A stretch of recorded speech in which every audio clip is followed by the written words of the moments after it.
निरपेक्ष गरीबी तथा सापेक्ष गरीबी।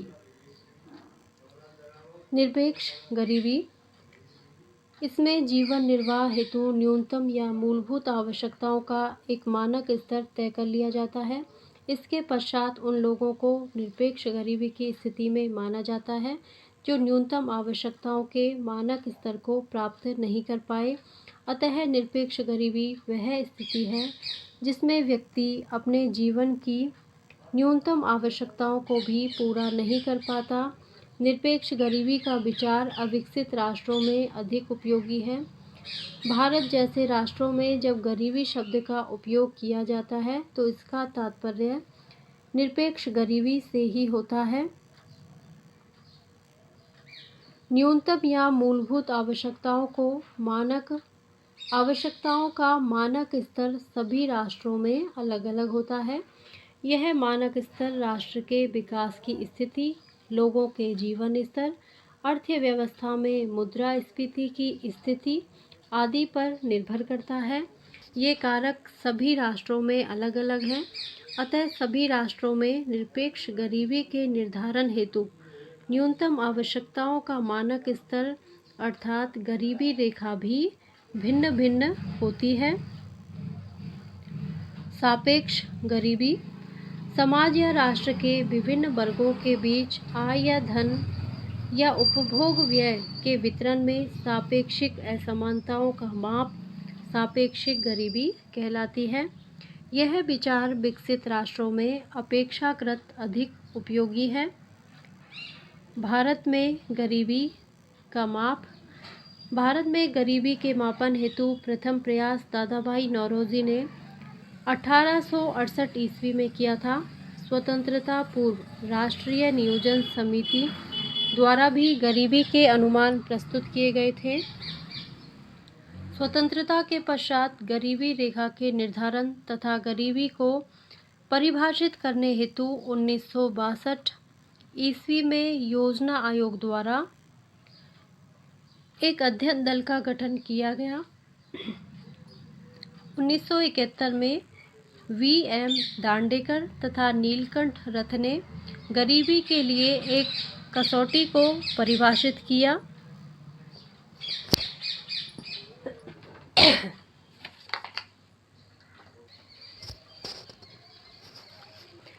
इस संदर्भ में 1979 का वर्ष महत्वपूर्ण है जब प्रभावी उपभोग मांग एवं न्यूनतम आवश्यकता पर कार्यदल, जिसे बाई के अलग कमेटी भी कहते हैं, के द्वारा अपनी रिपोर्ट प्रस्तुत की गई।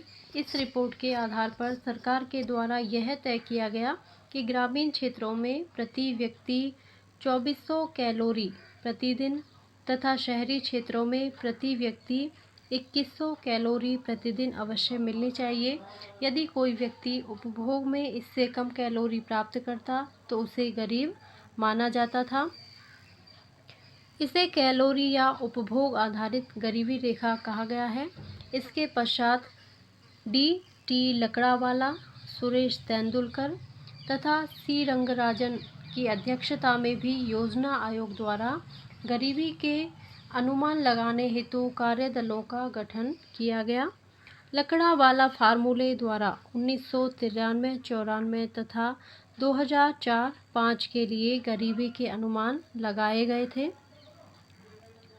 सुरेश तेंदुलकर तथा C. रंगराजन के द्वारा गरीबी निर्धारण का आधार उपभोग व्यय माना गया है।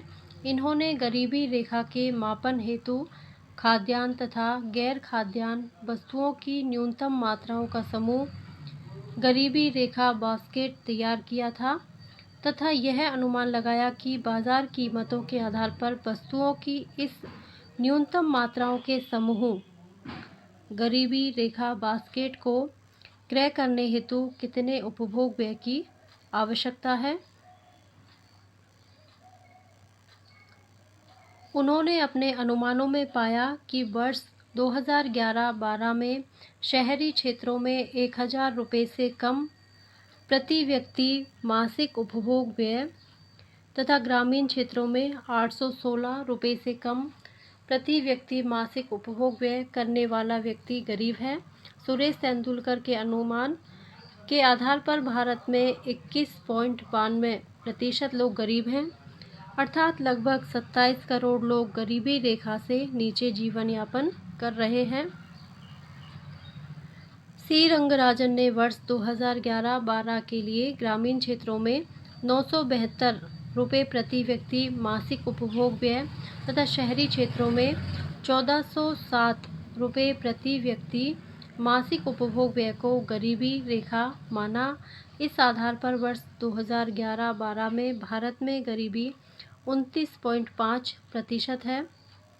संयुक्त राष्ट्र विकास कार्यक्रम के लिए ऑक्सफोर्ड निर्धनता एवं मानव विकास पहल ने बहुआयामी निर्धनता सूचकांक बनाया, जिसे 2010 के मानव विकास प्रतिवेदन में जारी किया गया। इस निर्धनता सूचकांक के आकलन हेतु 3 आयामों तथा 10 सूचकों का प्रयोग किया गया। भारत में विश्वसनीय समंकों के संकलन का कार्य राष्ट्रीय प्रतिदर सर्वेक्षण संगठन द्वारा किया जाता है।